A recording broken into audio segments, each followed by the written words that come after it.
Business breakfast షోకి తిరిగి స్వాగతం. ఎస్ఎక్స్ నిఫ్టీ 14 పాయింట్ల నష్టంతో ట్రేడ్ అవుతుంది 7318 దగ్గర. సో స్లైట్లీ వీక్ ఓపెనింగ్ కోసం మార్కెట్స్ సిద్దమవుతున్నాయి. అండ్ F&O ఎక్స్పైరీ కూడా ఉంది ఈ రోజు. సో ట్రేడింగ్ వోలటైల్ గా ఉండే ఛాన్సెస్ ఎక్కువ కనిపిస్తున్నాయి. కుమార్ విజయవాడ నుంచి తర్వాత కాలర్. హలో, మిడ్ ఎలక్ట్రానిక్స్ ఈ రోజు బై చేయొచ్చండి. ఎందుకు కొందాం అనుకుంటున్నారు? ఈనాడు పేపర్లు భారీ ఎత్తున ఇచ్చారు కదా సార్. అయితే భారీ ఎత్తున రాస్తుంటారండి. అటువంటి చూసి మనం మోసపోకూడదు. ఎవడో వస్తున్నాడు ఏదో చేస్తారన్న ఉద్దేశంతో ఆ కంపెనీని కొనొద్దు. మేనేజ్మెంట్ చాలా క్రెడెన్షియల్స్ వీక్ గా ఉన్న మేనేజ్మెంట్. మేబీ స్టాక్ ప్రైస్ ఏమన్నా ₹2 పెరిగితే పెరగచ్చు కాక, బట్ అటువంటి వాటిలో మనం బుక్ కాకూడదండి.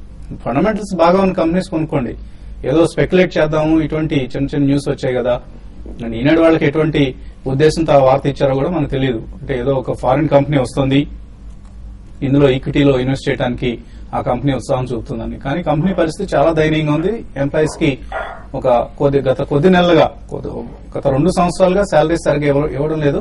ఇప్పటికీ 6-7 నెలల salary or maybe more than that కూడా బకాయిలు పడి ఉన్న కంపెనీ ఇది. కంపెనీ వచ్చిన తర్వాత ఈక్విటీలో పార్టిసిపేట్ చేసిన తర్వాత కంపెనీ ఫండమెంటల్స్ టర్న్ అరౌండ్ అయినాయి అన్న వార్తలు వచ్చిన తర్వాత అప్పుడు కొందామండి. అదర్వైజ్ అప్పుడు దాకా అవాయిడ్ చేయండి మిక్ ఎలక్ట్రానిక్స్ ని. తర్వాత కాలర్ మూర్తి విజయవాడ నుంచి. హలో అడగండి మూర్తి గారు. నమస్తే అండి. నమస్తే వసంత్ గారు. నమస్తే. ఇక్కడ మదర్ సంస్థలు ₹282 ఉన్నాయండి. నేను లాంగ్ టర్మ్ ఇన్వెస్టర్ ని. అలాగే ఈ పబ్లిక్ సెక్టర్ బ్యాంక్స్ అయినా కొన్ని ప్రైవేట్ బ్యాంక్స్, అలాగే కరూర్ వైశ్య బ్యాంకు, వైశ్య బ్యాంకు, తర్వాత industrial bank, Yes bank, Karnataka bank ఇలాంటివి కొనుక్కుంటే బెటరా అని డౌట్ గా ఉంది. కొంచెం చెప్పండి సార్. సో ఈ ఓల్డ్ ప్రైవేట్ సెక్టర్ బ్యాంక్స్ ఏవైతే కరూర్ వైశ్య బ్యాంక్ కావచ్చు, Vysya bank or Karnataka bank, ఇటువంటి ఈ టైంలో కొనుక్కోవచ్చా? ఫస్ట్ మదర్ సమ్స్ మీరు చూస్తే కనుక మన లాస్ట్ ఈ బుల్ మార్కెట్ లో కంటిన్యూస్ గా అప్ ట్రెండ్ లో ఉంది. 160 నుంచి ₹300 దగ్గర బాగా స్టేబుల్ గా కనిపిస్తుంది. ఈవెన్ హైయర్ రేట్ లో కూడా పెద్ద సెల్లింగ్ ప్రెషర్ రావట్లేదు. సో లాంగ్ టర్మ్ ఈ ఆటో యాన్సిలరీ కంపెనీ చూస్తే బులిష్ గా డెఫినెట్ గా హోల్డ్ చేయొచ్చు. అలాగే బ్యాంక్స్ ఇక్కడ ఫ్రెష్ బయింగ్ కూడా తీసుకోవచ్చు అనిపిస్తుంది. లేదంటే కనుక మాత్రం చిన్న డిప్ వస్తే క్లోజర్ టు 275 to 80 జస్ట్ ఒక ₹10 డిప్ లో మీరు డెఫినెట్ గా మదర్ సమ్స్ మీరు బై చేయొచ్చు. అలాగే బ్యాంక్స్ కూడా మనం చూస్తున్నాము అసలు కంటిన్యూస్ గా చెప్తున్నది బాగా బులిష్ గానే ఉంటుంది. ఒక ఏమాత్రం డిప్ వచ్చిందంటే కనుక కరూర్ కానీ ఐఎన్జీ వైశ్య బ్యాంక్ కానీ వీటిని కూడా బై పొజిషన్ తీసుకోవచ్చు. సో ఇన్ఫాక్ట్ ఈ ఓల్డ్ ప్రైవేట్ సెక్టర్ బ్యాంక్స్ మనం పబ్లిక్ సెక్టర్ బ్యాంక్స్ తో కంపేర్ చేస్తే, PSU బ్యాంక్ స్టాక్స్ తో కంపేర్ చేస్తే తక్కువగా పెరగడం చూసాం. కొంత అండర్ పెర్ఫార్మ్ చేశాయి. ఈసారి ర్యాలీలో ఈ బ్యాంక్స్ కూడా పార్టిసిపేట్ చేసే అవకాశం ఉంది. మీరు కరెక్ట్ గానే ఐడెంటిఫై చేశారు.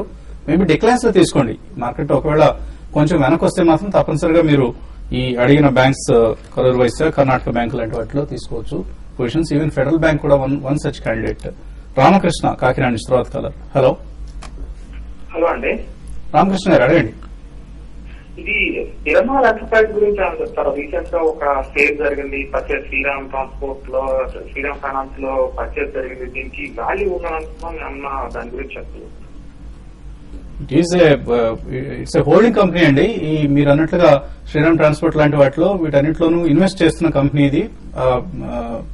ఆయన ఈ గ్రూప్ కు సంబంధించి ఒక హోల్డింగ్ కంపెనీగా దీన్ని తీర్చిదిద్దారు. ఫండమెంటలీ డెఫినెట్లీ మీరు అన్నట్లు వాల్యూ ఉంది ఇందులో. టెక్నికల్ గా ఎలా కనిపిస్తుంది?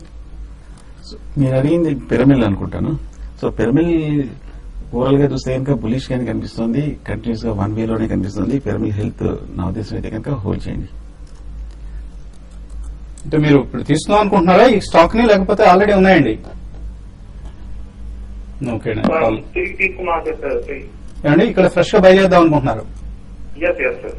తీసుకోండి. మీరు కొద్దిగా తీసుకోండి. 2-3 ప్రైస్ పాయింట్స్ లో తీసుకోండి. Piramal enterprise it's a good value by అవుతుంది. ఇన్ ఫ్యూచర్ డెఫినెట్లీ బై చేయండి. తర్వాత మనకి ఈమెయిల్స్ కూడా అందాయి. ఆడవ శ్రీకాంత్ అడుగుతున్నారు, power finance corporation short term కోసం తీసుకోవచ్చా ఇది? షార్ట్ టర్మ్ కోసం అయితే కొంచెం అవాయిడ్ చేయండి అండి. కొంచెం డిక్లైన్స్ లో తీసుకోమని చెప్తారు. మార్కెట్ కరెక్షన్ లో ఉంది. ఇది కూడా బాగా ఓవర్ బాట్ లో ఉంది. ₹100 నుంచి డివిడెండ్ సంబంధించి కూడా మీరు ప్రశ్న అడుగుతున్నారు. డివిడెండ్ సంబంధించి రికార్డ్ డేట్ ఏమి ఇచ్చారనేది మనం ఒకసారి చెక్ చేయాల్సి ఉంటుందండి. ఇప్పుడు కొంటే వస్తుందా లేదా అనేది ఇప్పుడు చెప్పడం కష్టం. అలాగే ప్రసాద్ అడుగుతున్నారు, HDL విజయ బ్యాంక్ వీటికి సంబంధించి ఎటువంటి సలహా ఇస్తారు? ఫండమెంటలీ 2 స్ట్రాంగ్ గా ఉన్నాయా? విజయ బ్యాంక్ మటుకు బాగా స్ట్రాంగ్ అనేది ఈ మధ్య PSC మిడ్ క్యాప్ లో కూడా బాగా పార్టిసిపేట్ అయింది. HDL కూడా పర్లేదు. టెక్నికల్ గా చూస్తే కనుక 42 నుంచి ₹100 వరకు పెరిగింది. 2 ఓవర్ బాట్ లో ఉంది. 2 బై కాకపోతే కరెక్షన్ లో బై చేయడం మంచిది. డిక్లైన్స్ లో తీసుకోండి. HDL ఈ రేట్ లో ఓవర్ ప్రైస్డ్ అండి. ఫండమెంటలీ కంపెనీలో ఎటువంటి మార్పులు రాకుండానే కేవలం ఇన్ఫ్రా రియల్ ఎస్టేట్ స్టాక్స్ లో వచ్చిన ర్యాలీ వలన పెరిగిన స్టాక్ ఇది. సో కేర్ఫుల్ గా ఉండండి, ఈ రేట్స్ లో కొంచెం రిస్క్ ఎక్కువ కనిపిస్తుంది. సురేష్, ఐనాక్స్ లీజర్ 120 రూపాయలకు ఉన్నారు, రిజల్ట్స్ వచ్చాయి, ఎలా ఉంది రిజల్ట్, ఎలా ఉంది, టార్గెట్స్ ఎంత ఎక్స్పెక్ట్ చేయొచ్చు? ఐనాక్స్ రిజల్ట్ ఈ రోజు అనుకుంటా అండి, ఈ రోజు రావాల్సి ఉంది. ఏదైనా కూడా ఈ స్టాక్ కూడా రీసెంట్ గా చూస్తే కొంచెం పెరగడానికి చూసాము, బట్ రిజల్ట్ చూసి తర్వాత మీరు బై చేయమంటారు. రిజల్ట్ రాలేదండి, ఈ రోజు అనుకుంటాను రిజల్ట్. ప్రైజ్ ఇండస్ట్రీస్ కొన్నారు, ఎక్కడ ఎగ్జిట్ కావాలి? రాజ్ ఇండస్ట్రీస్ ఓవరాల్ గా చూస్తే కనుక టెక్నికల్ గా కొంచెం పాజిటివ్ గానే ఉందండి. 50 రూపీస్ నుంచి 73 రూపీస్ వరకు పెరగడం జరిగింది. ఆల్రెడీ బై పొజిషన్ ఉంటే కనుక 65 రూపీస్ కింద స్టాప్ లాస్ పెట్టి హోల్డ్ చేయండి. రమణ శర్మ అడుగుతున్నారు, హెచ్బిఎల్ పవర్ మీడియం టర్మ్ కోసం యాడ్ చేసుకోవచ్చా? హెచ్పిఎల్ పవర్ అయితే ఆల్రెడీ మీ దగ్గర పొజిషన్ ఉంటే మాత్రం బెటర్ ఏంటంటే రాలేస్ లో ఎగ్జిట్ కమ్మని చెప్తాను, కొత్తగా అయితే యాడ్ చేసుకోకండి. సో కుటుంబరావు గారి స్టాక్ ఇది, ఆయన అయితే నిన్న కూడా కొనమని చెప్తున్నారు. సో ఆయన ఫాలో అవుతారు, శేషన్ ఫాలో అవుతారు, మీ ఇష్టం అండి. గోపీచంద్ అడుగుతున్నారు, Indraprastha medical corporation, United bank of India, ఈ రెండు ఇక్కడ తీసుకోవచ్చు నెక్స్ట్ 2 to 3 months కోసం. ఇంద్రప్రస్థ ఈ మధ్య కొంచెం స్వల్ప రియాక్షన్ మనం చూసాము, బట్ ఓవరాల్ గా లాంగ్ టర్మ్ బాగా స్లోగా ఉన్నప్పటికీ స్టడీగానే పెరుగుతున్న స్టాక్ బై చేయొచ్చు. అలాగే యునైటెడ్ బ్యాంక్ కూడా చూస్తున్నాము, 25 రూపీస్ నుంచి 50 రూపీస్ 55 రూపీస్ వరకు పెరగడం జరిగింది. యునైటెడ్ బ్యాంక్ డిప్ లో బై చేయొచ్చు. శాంతాదేవి అడుగుతున్నారు, Adani power, Reliance power, Tata power ఇవన్నీ కూడా తీస్తున్నారు 2 సంవత్సరాల క్రితం లాంగ్ టర్మ్ కోసం. ఇప్పుడు ప్రస్తుతానికి నో లాస్ నో గెయిన్ పరిస్థితిలో ఉన్నారు. నెక్స్ట్ 6 to 12 months హోల్డ్ చేయొచ్చా? నెక్స్ట్ 6 to 12 months మాత్రం హోల్డ్ చేయండి. అయితే ఒక చిన్న కరెక్షన్ అనేది నెక్స్ట్ 1 month లో రావడానికి అవకాశం ఉంది, అది దృష్టిలో పెట్టుకోండి. 6 to 8 months కోసం అయితే హోల్డ్ చేయమంటారు. సో మీకు ఇప్పుడిప్పుడే ఛాన్స్ వస్తుందండి. ర్యాలీకి చక్కగా స్పందించిన స్టాక్స్ ఇవి పవర్ సెక్టర్ సంబంధించి హోల్డ్ చేయండి. నెక్స్ట్ 12 months లో మీకు డెఫినెట్ గా లాభం అయితే వస్తుంది. అజయ్ శ్రీకాంత్, BHEL కొనొచ్చా ఇంట్రాడే కోసం? ఇంట్రాడే అంటే మనం ఇంట్రాడే చార్ట్ చూడాలి, దానివల్ల మన రిజల్ట్ ఉంది. సో రిజల్ట్ తర్వాత షేర్ ప్రైస్ లో కొంత ఒడిదుడుకు ఉండే అవకాశం ఉంది, అవాయిడ్ చేయండి, ప్రస్తుతం అయితే తీసుకోవద్దండి. అలాగే హిందుస్థాన్ జింక్ ఇందులో ఎంటర్ కావచ్చా? బాల్కో ఈ రెండిట్లో షార్ట్ టర్మ్ కోసం NVCS 65 అనే పేరుతో వచ్చింది. హిందుస్థాన్ జింక్ ఓవరాల్ గా చూస్తే కనుక కొంచెం పాజిటివ్ గా కనిపిస్తుంది స్టాక్. నా ఉద్దేశం అయితే హోల్డ్ చేయండి, కాకపోతే కరెంట్ రేట్ 160 దగ్గర కొంచెం రెసిస్టెన్స్ కనిపిస్తుంది.